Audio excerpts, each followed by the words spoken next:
this is so embarrassing, but like when we first started dating, I was like, no white and he was like, okay.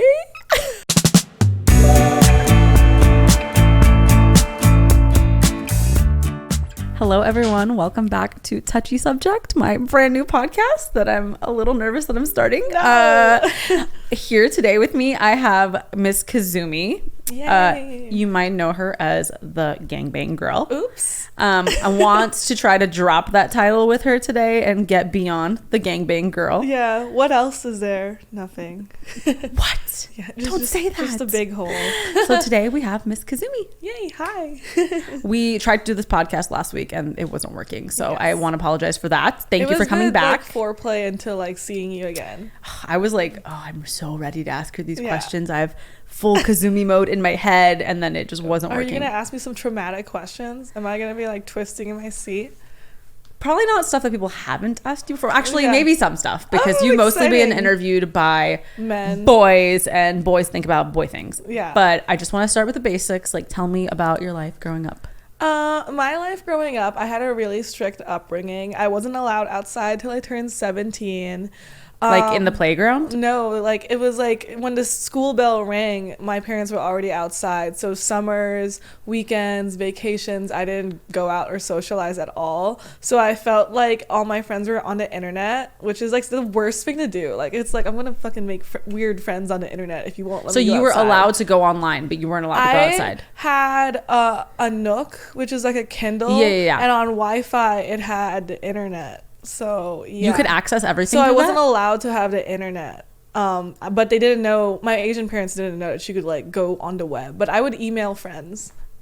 So that was the extent of your communication, was the outside world, your Nook and email. I wasn't allowed to have any social media.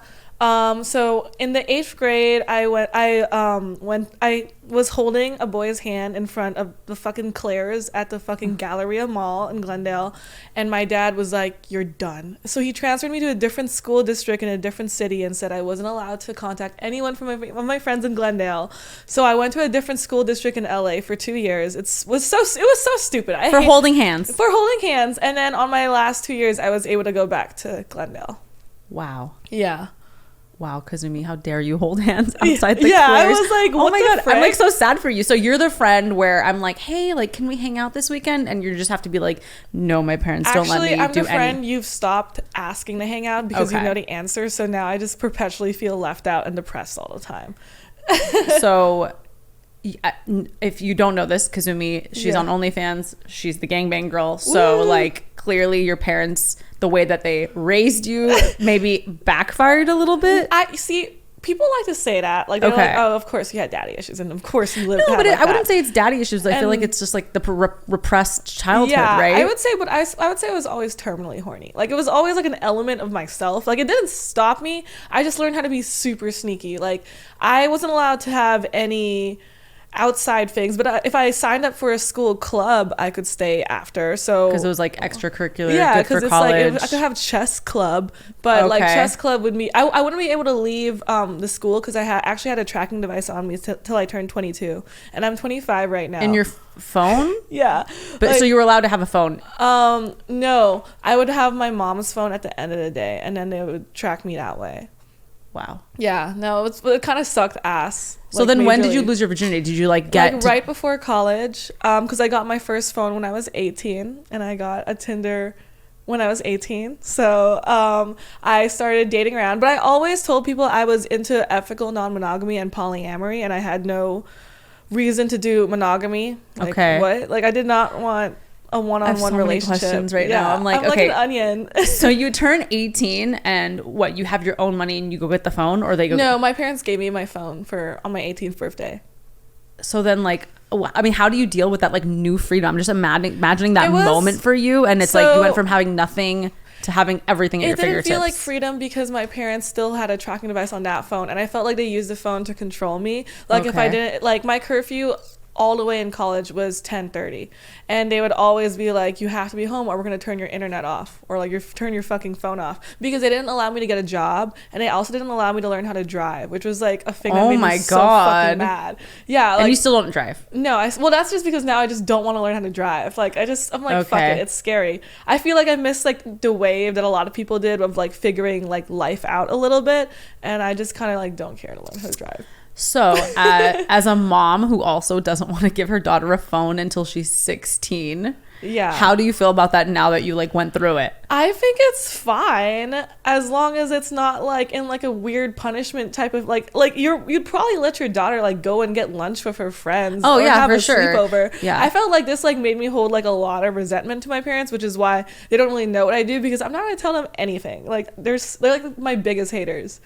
Yeah, you just don't have like that open communication with them. Yeah, you can't like tell them this is how I feel about this thing, like, yeah, because what is it in that culture, it's just like you just do exactly what we tell you, and this is it. It's very traditional, it's very like misogynistic, especially on my dad's side. So it's just like, I could say I'm a social media person, and that's really all you need to know. They also would never understand that OnlyFans isn't exploitative at all to me. Like, it's like, I felt way more exploited working at Shake Shack as a fry cook than like, you know, like being like my own person sucking dick. Like, what? So they don't know about anything that you do. Did you end up finishing college and like making them proud? So I went to film school. I actually won a few films festivals. That's like a different layer of my life. I went in for screenwriting. Okay. They like left my film festival early, and they didn't know that I won and everything, and I feel like that was like a moment for myself where I was like, you know, fuck y'all. So did they not take film seriously? Did they want you to do like law or something? It was a film about an Asian woman growing up and exploring her sexuality, so I felt like they were kind of like, is this you were trying to tell them something? No, it was just a story about me, and like they were like, but it had like, you know, elements of like my first sexual assault, how I lost my virginity, like my relationship with like white men as an Asian woman trying to have sex. So I felt like they were like so uncomfortable, they like left really quickly, so I was like, fuck you guys. But I didn't finish college because I started being a sugar baby full time, and I got fired out of being a fried cook, which was kind of like, why'd you get fired? Because it wasn't because of the Shake Shack orgy. That was just a thing I did. God. Okay. But like what happened was, I wanted a job that was flexible because I wanted to be on set all the time. Like I wanted to be a PA, I wanted to go to like do film stuff, and at the time like working at Shake Shack was a fine flexible job. But then like I started sugar babying, and this is so embarrassing, but back then you could buy my pussy for like $300, and $300. Where were you selling it? Were you on like, Seeking Arrangements? What's Your Price was like my main one. I had like really cool like IT dudes that were like super chill sugar daddies, like not ancient grandpa sugar daddies. Like I was getting like guys who like worked on like Marvel and stuff that were just like, you know, and how many times do you think you sugar babied? I would say I don't know, a lot. It was just like what made more sense to me, working at Shake Shack as a fried cook for 30 hours and getting $300, or like sucking this dude's dick for 30 minutes. You know what I mean? It's a long blowjob. No, and it's not even that long. And it's not even that long. Obviously, they're gonna come pretty fast. And I could do that maybe like 3 or 4 times, and then I would just make like what I make in a month. Like it just started making more sense to me. Yeah, I was already doing sex parties and sex clubs. That was unrelated. That was something I just did for free because I was a hoe. But like, I dropped out of college because I just kind of was like, whatever. So the money pulled you away. The money pulled me over, and eventually I found another job as a marketing executive. Wow. Okay, so this is kind of starting to make sense in my head. Like you have a film background where you did a little bit of screenwriting, so it's like you're very creative. Because when we're on set together, she will pull a scenario out of like nowhere. She's like, "Okay, we're trying to join a sorority, and you're bullying us, you're hazing us. Like this is what we're doing now." I brain blasted that. Yeah, I was like, okay, that's a great idea. And then also marketing executive. I feel like I wanted to do this maybe at the end because I wanted to go through some more stuff with you, but like I just feel like you're the biggest marketing genius in OnlyFans that I've seen. Like flying your banner over Coachella with your OnlyFans link was really smart. Yeah, I'm trying to think of what other stunt you did that was really interesting. I don't know, you have a lot of them, but like the Harvard thing, stuff like that. Yeah, I just I kind of told that story weird, but basically my sugar babying was conflicting with my fry cook job, so I started doing that full time, and I kind of was like, I don't want to do sex work full time, so I started looking for jobs, and I got hired as a marketing executive, and that paid way more than either of those, so I dropped school, and I just started realizing film wasn't really for me. Like, I felt like film, like, as a career is such a hard job of like paying your dues and being an unpaid intern for so many years to maybe not even do what you want. Like, it would make more sense to make more money and then finance your own like creative project than like work on someone else's and hope for something. So now that you have money, do you think that you would like do a film just because you can fund it? I can definitely fund it, but I feel like I'm also like a control freak in a lot of ways. So I feel like when I have the time, there's a lot of stories I want to tell on film, but it's just going to be a project like later on when I have more time. Like, I'm building my like the creation of Kazumi right now. Yeah. So tell me about like the moment that you decide to get into OnlyFans. Like, what moment in time was that, and what moment in your life was it? So I would say during COVID, it was getting really hard to do my marketing executive job. I really loved it. What I did was I gave out free cell phones to people on government benefits, like EBT or Medi-Cal. So they would send me to do direct marketing in like Skid Row, in the projects, in Section 8 housing, at welfare offices. And it was cool. It was a really fulfilling job. But as soon as COVID happened, all the government buildings shut down, so all these like homeless people and like all these like people impoverished and shit like had nowhere to go, so they would send us to door or like to Skid Row. And during the height of COVID, I was like not me, dude. This is terrifying. No, this is terrifying. So I went back to my old sugar daddies and they were cool, but it just kind of I just don't like the process of like actually showing up for work versus having residual income. Like, I would rather have money that, like, right now we're getting paid because people are buying videos we made yesterday or the day before, and they will always buy those videos as long as I exist and I'm selling those videos. So I just kind of was like, I want to buy my boobs, and all my sugar daddies were like, yeah, I could buy your boobs. So you bought your boobs before you started OnlyFans? What I did was I paid for my boobs through OnlyFans, because all my sugar daddies were like, hey, I'll buy your boobs if you become like, you know, this like fucking sex slave to pay it off. And I was like, fuck you. Like, no way. I also have a boyfriend at the time, so I just kind of was like, let me see how far I can take this OnlyFans thing. I had it during my office days, but I never really did anything because I only did photo shoots. And then I just started selling myself Slurp and stuff. So I feel like this will be interesting for some of the people who like get to see the inception of how someone has, you know, no social media following and then becomes really big. Because like, I started my OnlyFans when I already had a following, and so sometimes when people ask me for advice, it's like I feel like I give pretty generic advice in terms of it, but like, you went from 0 to where you are now. How, like, in the beginning, how did you market yourself? So a lot of people feel like you just have to be a hot girl for OnlyFans, and to make a lot of money on OnlyFans, it does not matter what you look like or what you sell. All that matters is how you bring internal and external traffic. So I did not want to have a social media because I did not want my parents to find out, and now I do, and I realize it doesn't matter. But I got to 0.01 on OnlyFans purely through Telegram. Can you explain what that is for people who have no idea? So Telegram is kind of like an encrypted messaging app. It's kind of like WhatsApp. It's kind of like Signal. It's very private. But basically, there was just a network of a bunch of other like OnlyFans girls. And there's like group chats with like thousands of other creators. I remember I tried having you in there, and I was like, oh my god, she's gonna be so I'm still confused. In the chats. I just have them on mute because they talk all the time, and my brain cannot handle it. And during COVID, no one was collabing or really going outside. So this was just actual like, hey, this is where like I would say like, hey, how do you guys sext? How frequently should I post? Hey, what's the best way to reword a caption? Because I mean, sometimes we think the video didn't do well, but honestly, like, these fans aren't really talking to each other. It's all about your caption, because I've had shitty like videos of like back shots in the car like do numbers while like my like major production like scenes are like, because I just worded it super unsexy. One of my best videos ever is like, I'm so embarrassed of the quality of it. It's like my most selling thing, but it's just like me and Adriana Chechik after the bowling alley coming home and having sex with Adam, but it's like so dark, it's and so natural. It's filmed like a back and forth, but like everyone loves it. No, it just looks real, which is why I haven't even cared to really do pro porn, because I mean, what they wanted was like a real looking girl just doing real looking shit, and I felt like at the time I looked like a normal girl, which I mean I'm still a normal girl, but you know, like I wasn't bimbofied or like super. You don't look like a bimbo. You're just like very hot. Yeah, but like back then I was just a girl that you could probably hook up with after you meet her at Starbucks. Like I was still relatable, and like I felt like those like home cooked like little scenes like were appealing to like a lot of guys at the time.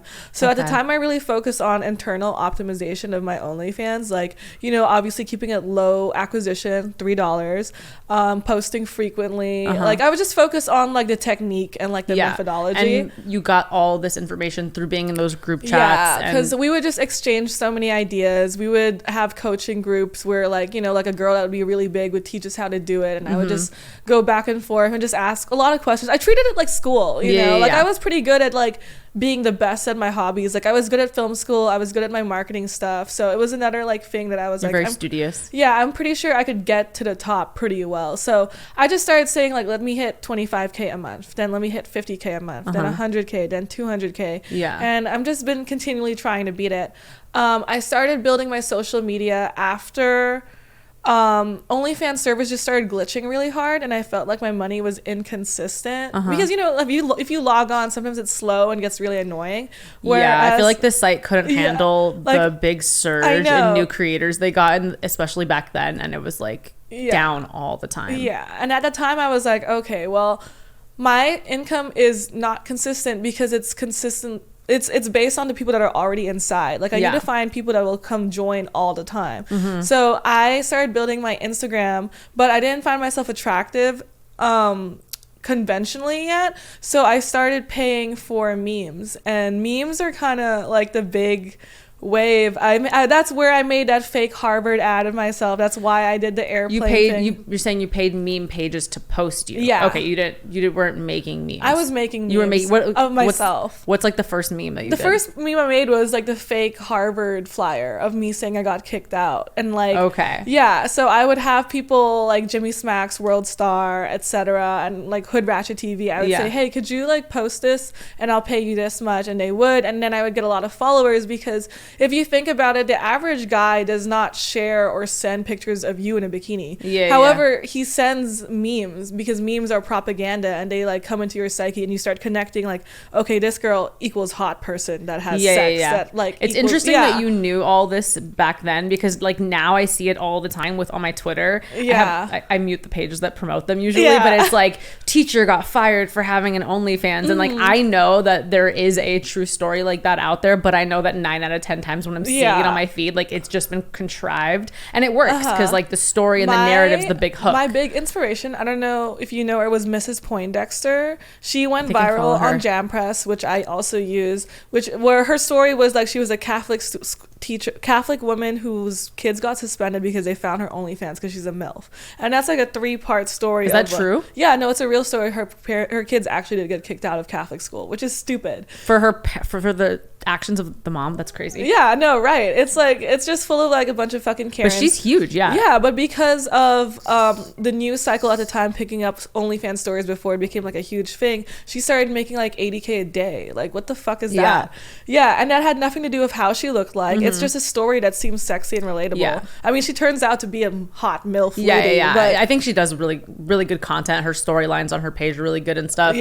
But I always tell people this, like, the story really matters. You had asked me when I first met you, like, how did you get all your media? And I was like, it just happened, because I said, I don't think it would be a story now when I said like I would make a sex tape if I got 1 million subscribers. Like I went viral for that, and that's how I got my followers. But I don't think that would be even comparable to all the stories about that come out now, you know? No, it's all about like you were there at that right time and right place where it wasn't a big thing yet, and it's just anticipating like what because we're entertainers, right? Whether people think it or not, like my presence on No Jumper is like a character that's reoccurring to like this like multiverse, right? So like the more like that I show up in a storyline that's created of me, like, and people relate to that and can project fantasies upon that, that just keeps, you know, money Yum. So do you think your biggest surge was the Harvard Kazumi meme, or was it like the no jumper gangbang girl? I would say it was the no jumper gangbang thing that kind of kept me in like the little in the relevancy, because it made it really easy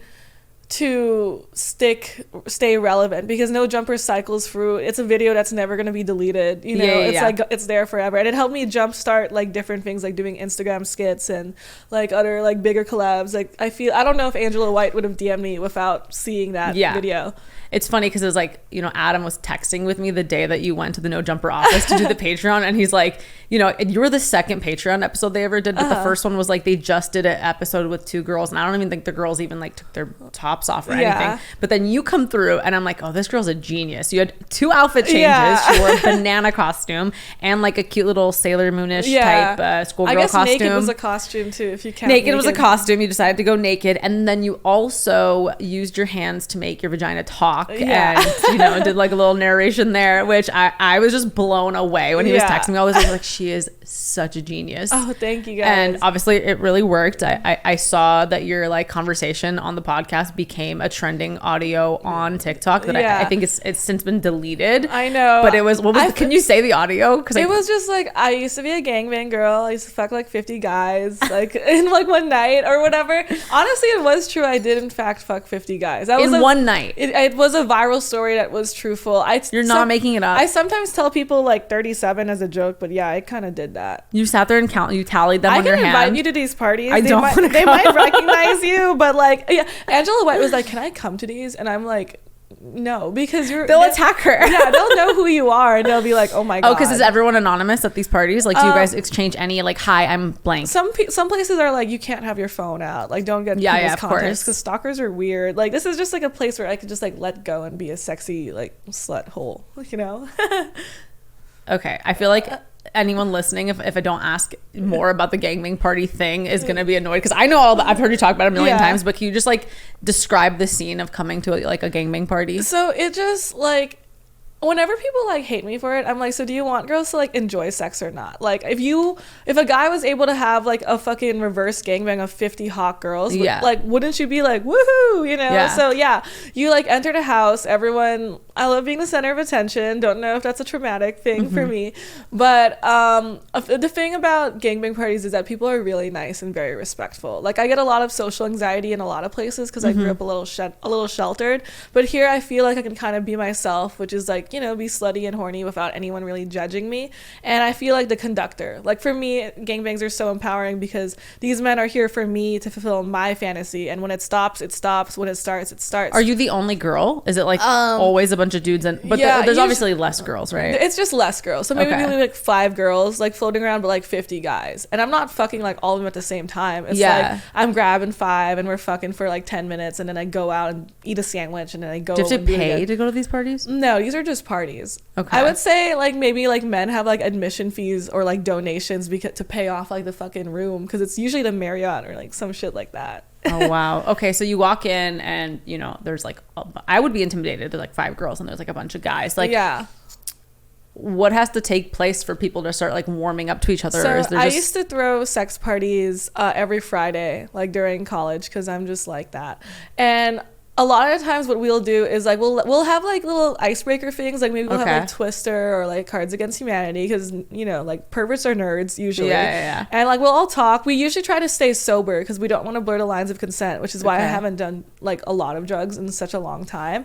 And usually like when like couples will start, well, you know why you're there, you know, like you know, like it's for a sex party. So usually like couples will talk to couples, or like you know, you'll start breaking the ice, and you'll start being like, hey, so like, is this your first time here? Why are you here? What are you looking to do? And with that, like, let's say if you and Adam and Lena and Adam, like, were meeting me and my boyfriend at a party, we would just kind of like go over boundaries, and usually like me or another girl would probably start doing a girl on girl in front of everyone, just to like make everyone feel comfortable. And then everyone starts fucking. Usually. And that's probably a turn on, right? Like doing a little show in front of the other guys. Like imagine if like we were like eating each other out and all these guys that were like, oh, that's so hot. Like that sounds kind of fun. Yeah, it sounds cool. And then like your man fucks you, and then everyone's like, oh wow, he's fucking breaking her back, doing it so good. And there's like a domino effect. Everyone just starts having sex with each other. Like, because then how does it end? Does everyone just come and it's over? So no, I would say another thing with the gangbangs is I don't fuck these guys to completion. That's crazy. Like they're in there for like 2 minutes, and I'm like, cool, thank you. Like, you know, then like it's about me. So when I nut and I'm tired, I'm like, bye. And they're like, okay. So a lot of the times like we'll just like it's the same as like when you are done having sex normally. Like you'll probably cuddle, pillow talk a little bit. Except there's you do that with all these people? So it'll be like 5 people on the bed naked, and you'll all just talk and joke around. Maybe there's a round 2 or 3. Wow. But usually that's the most surprising thing out of all of this to me, is that you guys all cuddle after. Yeah, and then usually like then we just kind of like stay naked and just keep doing weirder shit. But now it just feels like we're so close, like as like a group experience of 50 people. I could see that, but I feel like I would have to have like a little Molly for it to feel like realistic to me, because I feel like I could warm up to anybody with a little bit of that, but because what you're describing sounds like a Molly filled experience. No, it's definitely like a thing a lot of ravers do for sure. Because I'm like, oh yeah, cuddle me. No, I love a good cuddle sesh. Okay, so one thing I want to go back to with your OnlyFans and getting started with that is like so you started and you funded yourself to buy your boobs. Yes. Okay. And then you funded yourself to buy your ass. Yes. And fillers. And stuff, yes. Which you're really open about, so I want to talk about it. I guess, I mean, I feel like you don't have to be like, I got extensions. But, because, I mean, I feel like what our girls are going to start listing off, like, the eyelash extensions and the eyebrow lamination. And I got my makeup done today. Okay, but so, like, I wanted to know, how did your fans respond to you changing your body? Because I know that sometimes they get, like, attached to a look. I would say it was, you know, like, looking back, I like wish I appreciated my 19-year-old look like a little more, like being like with having like black hair and being skinnier and being natural. Like I could see how that was sexy to someone, but like I've also been a person for so long. Like of course, like I would naturally progress in age from 19 to 25, and I would just like look more mature as like time goes on. Like this won't be my look by the time I'm 30 or 35. Yeah. But so you didn't have any fans that were like, I wish you stayed the same. I've got people like that, but it's like, it's not going to, I didn't do it for the fans. I did it for me. Like it was for like me wanting to wake up and look a certain way and like look more feminine. So with the BBL, it's like, it's a pretty crazy surgery, and I feel like no one really talks about it that much. Like, can you describe your experience? So I would say it was the most painful experience of my life, but that would be a lie. The most painful experience of my life was being built like SpongeBob. Like that. I was like waiting for you to talk about some car accident or something.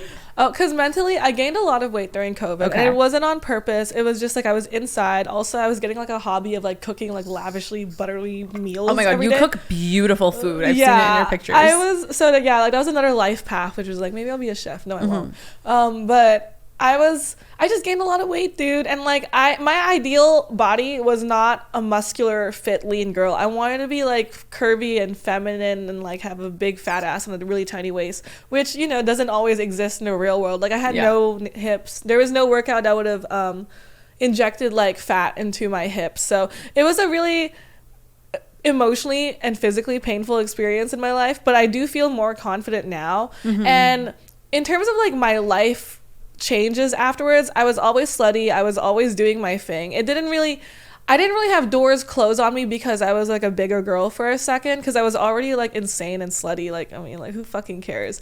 But I would say like now I feel more confident to say yes to opportunities. Like I don't know if I would have went on the No Jumper podcast like when I was a bigger girl. To being on camera because you're just like thinking about the comment section. No, I would get destroyed. Like, I mean, you can't complain that I'm ugly now. Like it's kind of like I'm kind of cute objectively. So I feel like I already know the answers to this because I've heard you talk about it, but like how do you talk yourself out of like still feeling like you look like the girl before? Because it's like you bought this body not that long ago, but you had that other look for 20 something years. Yeah. So what is like the mental process you go through there? It's kind of like it like an angle I take about it is like BBLs, and what I did was I feminized myself, right, which is what a lot of trans people do. They feminize themselves. They are getting gender affirming surgery to look a type of way, because in society we just treat people that look a type of way a different type of way. I don't feel like I'm not myself. I feel like I'm more me than I ever was. Like, this is how I always imagined myself to look like, and I feel confident that I'm representing myself the way I want to be represented. Okay, so I thought you were gonna say something completely different, because I feel like it's like, for example, from my experience, I was like really heavy when I was younger, and then I lost a bunch of weight, but then I still felt like I was my previous size. Like, I couldn't get over that I didn't look like that anymore. Oh my God, you're always a cutie. Oh my God, no, I was definitely like an ugly kid growing up and very socially awkward, and and those are things I like bring to myself all the time. Like, I'll be at shoots like we were last week, and I'll be like, oh my God, like, do these people actually like me? Like, I'll definitely be like, oh my God, Adam hates me again. Like, I feel like Adam is like, you can't think about Adam's opinion of you, because Adam is a moody guy. Yeah, I just feel like I get a lot of social anxiety still, because I feel like everyone's understood how to socialize and talk to each other, and I still feel like I'm like making it up as I go along, because the first time I went outside that wasn't school related was like when I was 17, which was only like 8 years ago. So I've only really had 8 years of experience like socializing in the real world, and it's kind of nerve-wracking sometimes. Bizarre. So crazy. I mean, I felt like my parents were strict. Like, I wasn't allowed to watch MTV. Like, I couldn't watch any shows where like someone might kiss the other person and stuff. But I got to go to a few sleepovers, even though like they probably would have preferred I didn't.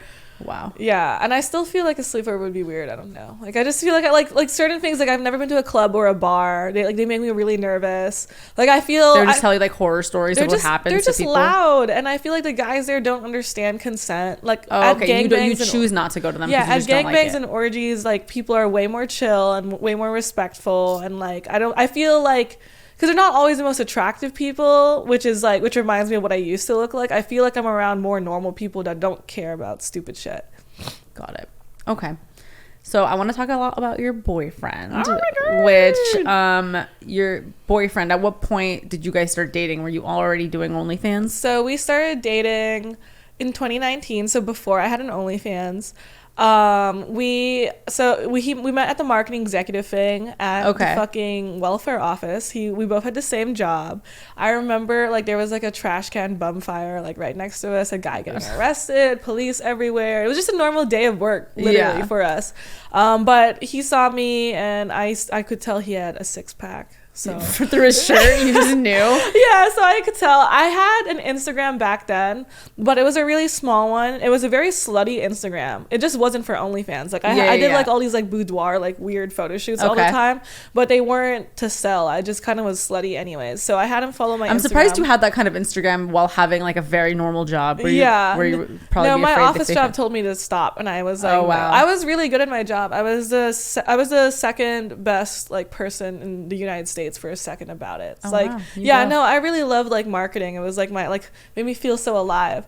But so you saw his six-pack through his shirt. Yeah, we hugged. He followed my Instagram. He knew I was a freaky gal. And at the time, I wasn't throwing orgies anymore. I was throwing lingerie parties that were like women only. So like he would see my Instagram stories, and he would see like a bunch of like hoes being hoes. What the hell's a lingerie party? So I always say like I feel like sometimes like women want to feel sexy, but they don't want to feel stupid because men are around. Or sometimes like I want to be stupid, but I also want to be sexy because men are around. So it was lingerie parties that were like for femmes only. So it was all women, and it was just us in our underwear. Sometimes we would just do nothing and watch TV and cry, but sometimes we would party and just like do like weird girl in our underwear shit. It was a really fun time, and it was on my story that weekend, and he was like, what the hell, like this girl's like different or something. And yeah, I started like entering him into my life, which was going to sex parties and dungeons. It didn't scare him away? Like, no, I'm actually his first girlfriend. Oh wow. Yeah, no, so he was, and I was kind of like, look, monogamy is not my vibe. For me, what I want is a relationship that walks and talks like a monogamous relationship, but sometimes, we just do fun stuff, and like, So I'm surprised. I'm just shocked, like, especially because you guys were like a few years younger, that at that age it didn't scare him away. Because I feel like guys are just like, oh, she must be like a whore or freaky or dirty or whatever the term is. I was really attracted to him because he was just woke. Like, he was just, like, I didn't, like, obviously we had like the growing pains of a lot of things. Like, of course, like, me as a woman will always have more options than you as a man. But it's also just learning how to control like our jealousy and learn how to communicate things. And I feel a lot more happy and honest this way than if I was trying to do it any other way. Because I've tried being monogamous and guys have cheated on me. And I'm like, you're so dumb. Like, this is stupid.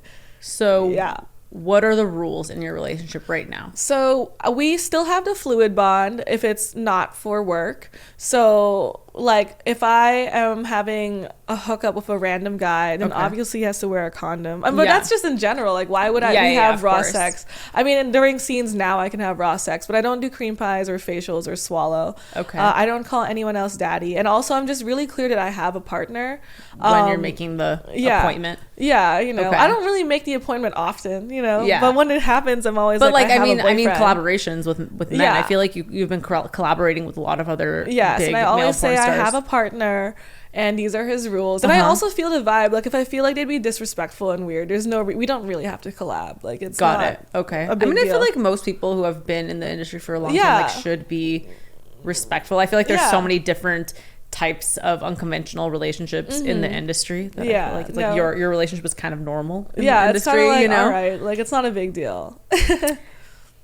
Okay, so have these been your rules since the beginning, and are the rules the same for him? Like, yes, we have the same rules. I would say we've evolved. Like, obviously, like when we first like, well, like last year, like I was supposed to have the fluid bond with anybody, like even if with people I film with, and now it's kind of like, I mean, like, I just work so much, it just doesn't really make sense. So things evolve over time, and that's just kind of how relationships are in general. Like, some things that you are okay with suddenly aren't okay with. Like, I remember, like, this is so embarrassing, but like when we first started dating, I was like, no white bitches, and he was like, okay.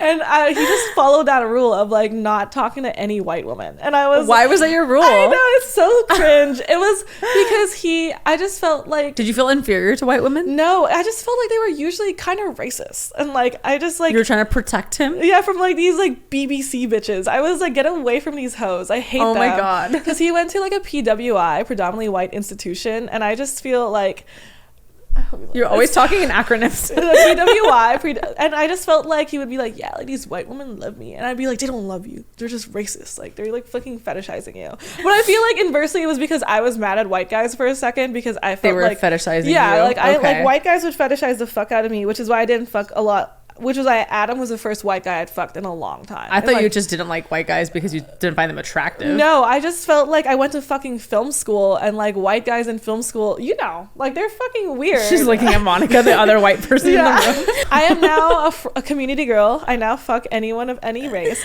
I just had some like college trauma where I'd be like, oh, white people. I mean, have you ever had a situation with him where you actually felt like someone was being racist towards him when they wanted to fuck him? I would say, like, I mean, like, BBC is like kind of like a racist term. Yeah, and especially when we do porn, like, sometimes I'm like, so do you not use that language when you're doing a scene? No, I don't use it. I used to, and then I learned to not do it anymore. I mean, even if it's easier as a category to like describe what's going on, I just don't want to perpetuate like notions that may be harmful. The same way I wouldn't really want someone to keep saying that I'm Asian. But you do it to yourself. Well, I can exploit myself the same way we as women exploit ourselves on purpose. But don't you feel like you're still perpetuating that same thing of like fetishizing Asian people by being like Asian schoolgirl slut? The point is, it's my choice. The same way it's our choice as women to exploit ourselves, and we are in a way perpetuating notions that women are slutty or want sex.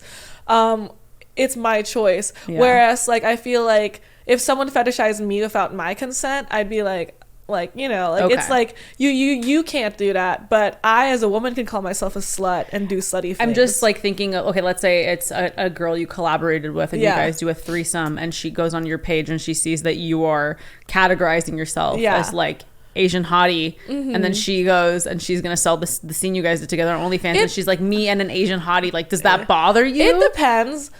But something like that is fine. But if it's like, oh, this like chinky, submissive, I mean, if anyone ass bitch, no one's gonna say that, no, right? But some people have said like her and her yellow sideways chink pussy, and like what? Like no, I've seen like some crazy captions where I'm like, you gotta tell me who these people are off on the low so that I don't work with them. Not recently. Like people that are bigger know to not like label it like. God, I would like most Asian, you know. that. But like I remember like I was shooting with Leo Weiss, who's an Asian guy, and he was adamant like, look, like we can do a scene, but I don't want the plot line to be like they about like to be like, oh, like cheated on my like loser nerdy Asian boyfriend with this black, like, you know what I mean? Like it's like stories like that. I'm like, we don't really need to see more of those. Is that like a kink that you find in people who come to your OnlyFans? So I would say growing up, I struggled with my sexuality a lot because sometimes I felt like, is my existence harmful to the rest of the Asian world? Because I am truly a slutty Asian woman. I do actually find schoolgirl stuff kinky, and obviously I love anime and stuff like that.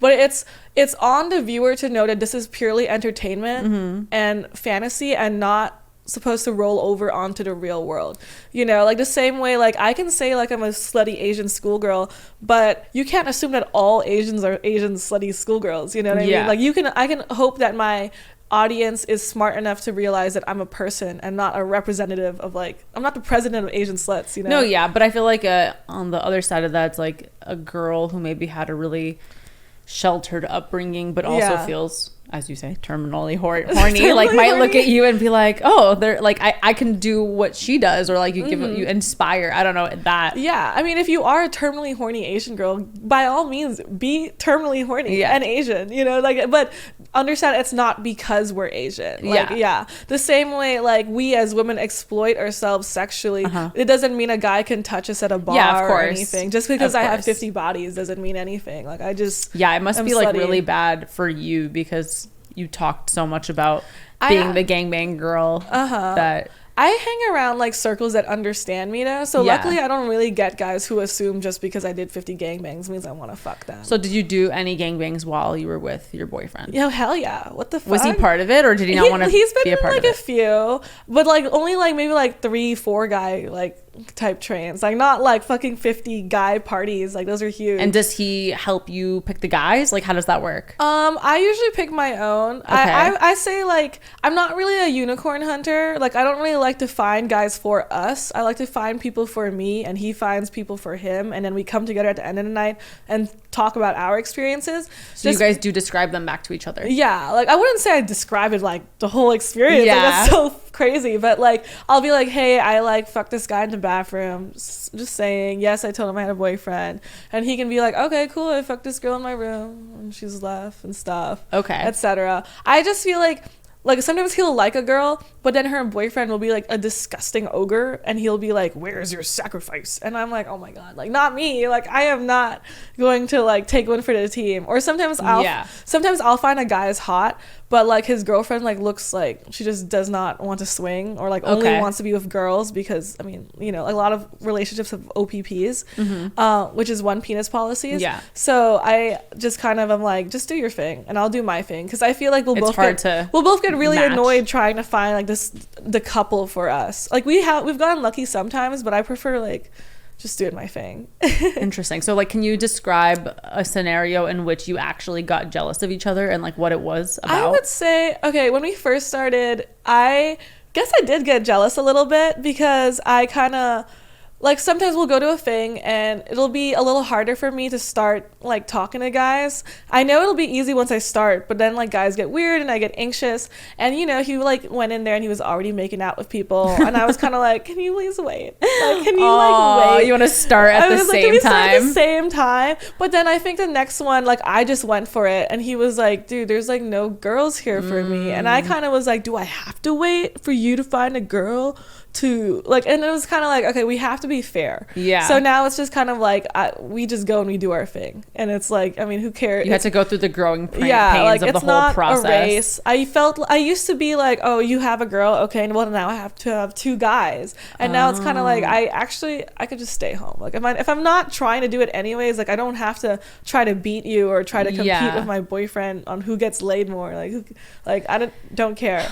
So you describe yourself as like very, very horny, but if you're not collaborating collaborating and you're not going to these sex parties, like how many times are you guys actually having sex a week? Me and my actual boyfriend, I would say probably like once a week, mostly because I'm busy, like, and I also like crave novelty. Like I feel like work is easy to be horny because, I mean, it's interesting and new every time. The one thing better than dick is new dick. Like, I just like love. I'll try anything twice. Is this gonna hurt his feelings? No, it won't. I've said this stupid sentence like many times. I love a new experience. I love figuring a new person out. I mean, like us sexually, I'll find what I like with sex with a different person and bring it to our bedroom. And now our bedroom is awesome because like we just bring more things to the table every time we do it.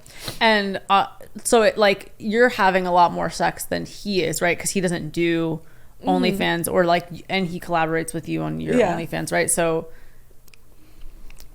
do you guys ever have like mismatching libidos? Like you come home from a collaboration and he wants to fuck. I hope he's not like, but like, I mean, yeah, like it's sometimes it's kind of a concession of like, we're in really different stages of our life. I am an adult entertainer, and so I'm obvious, like, and he does finance, which is like a totally different, like, less sexy world than I am. So sometimes it is hard when I have a scene and then he comes home and he's like, "Hey babe," and I'm like, "Oh, I just had a scene. Like, I want to go home and I just want to relax."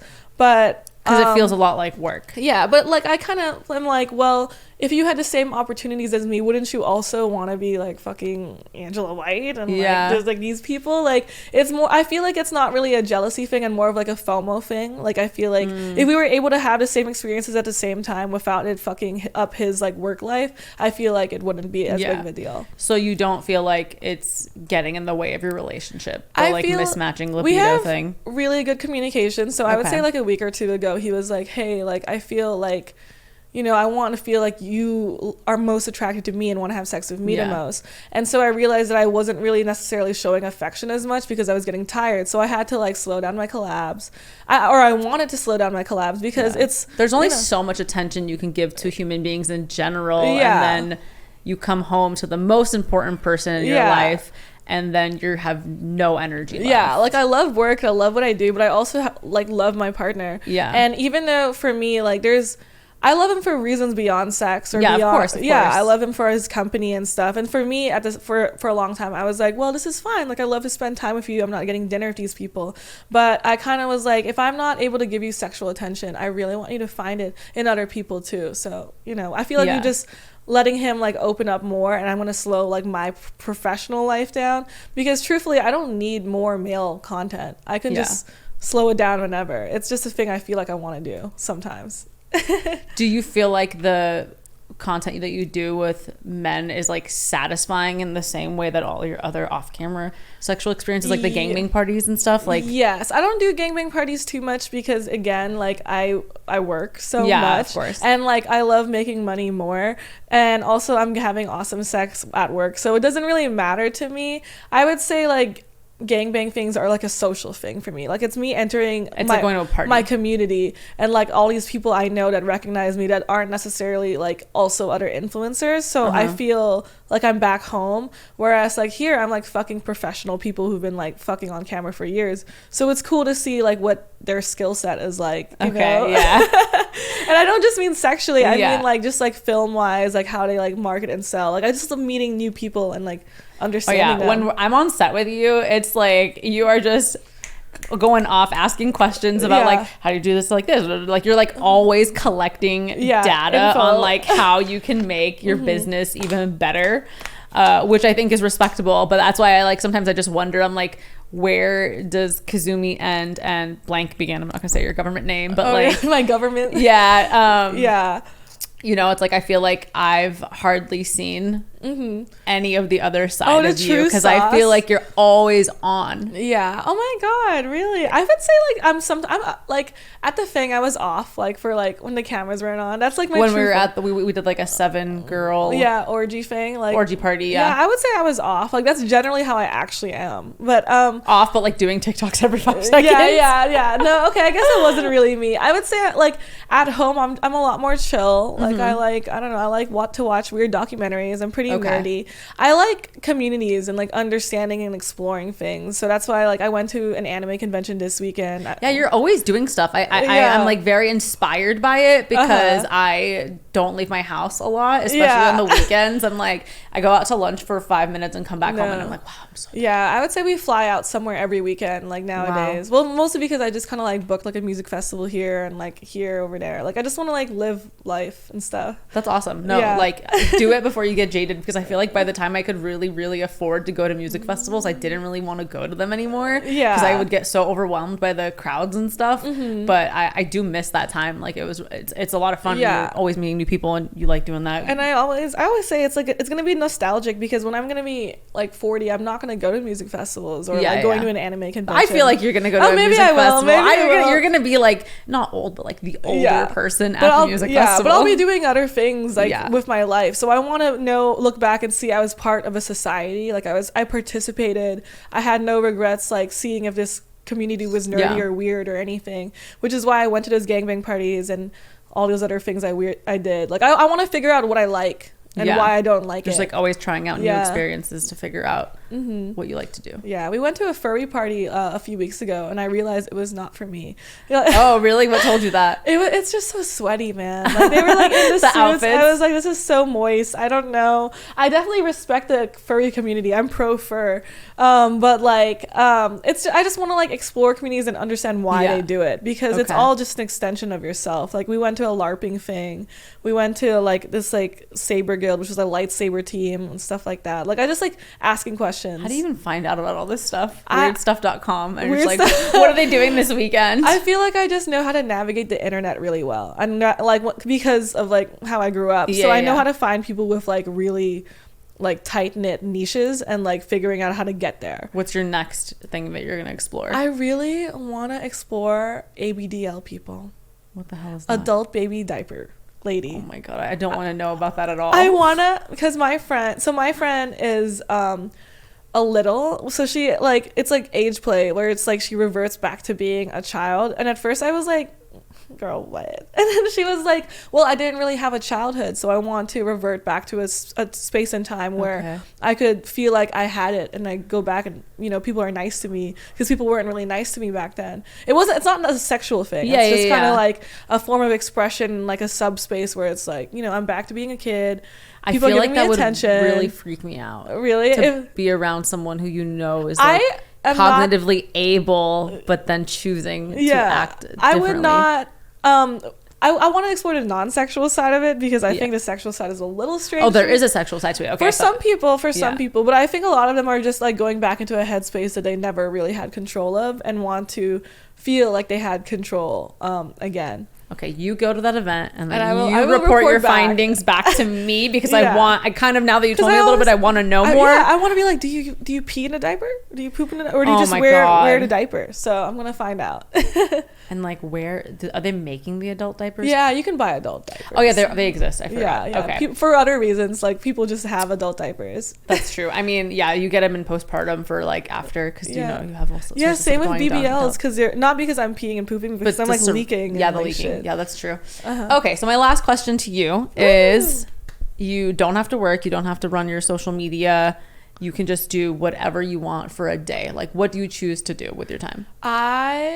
I like to travel, and I hang out with my boyfriend and figure out a community and learn how to assimilate to it. Okay, like, I mean, exactly what you just told me. Yeah, so literally what you just said. Like, I like to like just cosplay as like some other person. Like, I want to take a train and go to a different city, and now my name is not Kazumi, and I'm just this different person that does different things, and it's cool. I thought you were going to say that you would be sitting on your couch eating soup, because every time I talk to Kazumi, she's like, I'm going to get soup after this. I love soup, but I'm a really social person. I get a lot of energy socially. So I like book like 3 things to do in a day. Like, I know, that's crazy to me. If I'm doing a collaboration, I'm doing one collaboration. You're like, and that's it, guys. And I mean, except for when we book Plug Talk, we have like multiple scenes in a row, but it's like one thing. Yeah. And you're like planning. feel You have like- a lot of energy. Yeah, I feel like I'm excited. I've been like indoors for so long. I feel like a house is just a place for me to sleep at. Like I don't really like being at home or anything. I guess that really makes sense because I had that same sort of energy when I was in high school and middle school and stuff, but my parents actually let me leave the house. Yeah. And you didn't get to do that. Yeah, and now I'm like, this is the outside. Like let me like live a little and stuff. And then like eventually like I'm not going to be as social and doing as much because my momentum will slow down, and hopefully the notoriety is just kind of like long lasting. Yeah. Oh yeah, I don't think that, I actually really look up to you a lot in that way. My boring self. No, but you've like become more than Lena The Plug. Like your influence is so far reaching, and like even if you stop doing porn, you would still make a lot of money because of the character you've built years from now. Yeah, I wonder like how long it would take for that to run out. I don't think it would run out because you've like made the right moves to stay notorious for a long time. Same thing with Lana Rhodes and Riley Reid and Abella Danger. Like you guys are like my matriarch, like Jesus people. Well, the first time I hung out with Kazumi, she was like, "Oh my god, I can't believe you're here," and I was like, "Oh my god, stop talking to me like this." I was like, "This is the biggest day of my life." Yeah, guys. that's what you were doing, and I was just like, I cannot believe this. I still like when people talk to me like that. I'm like, I don't feel my influence at all, and I'm very still like I still don't believe it exists. No, you're very influential, and so you're it's like always weird for me. Yeah, you're like a fucking like no more complimenting me. Okay, this is I will not take it. Yeah, no more. But sometimes people will say the same thing to me, and I'm like, why? Like I just talked about gangbangs, bro. Yeah, but like you were able to make a name for yourself in a space where there's so many people trying to do the same thing. I mean, I get like a million messages about it every single day. Like, how can I be big on OnlyFans? Like, how can I become an influencer or whatever it is, you know? But yeah, I'm glad we did this because I feel like I've hung out with you a handful of times, and this really helped me like get to know you a lot I'm more. like an onion, many layers. Thank you for coming on. We'll plug your socials in the description, but if you have anything else you want to say. Hi, my OnlyFans is $3 as always, and I'm giving free nudes to the vax. Woohoo! I'm saving the world one nude at a time. Thank you for doing that service for us, Kazumi. You're welcome.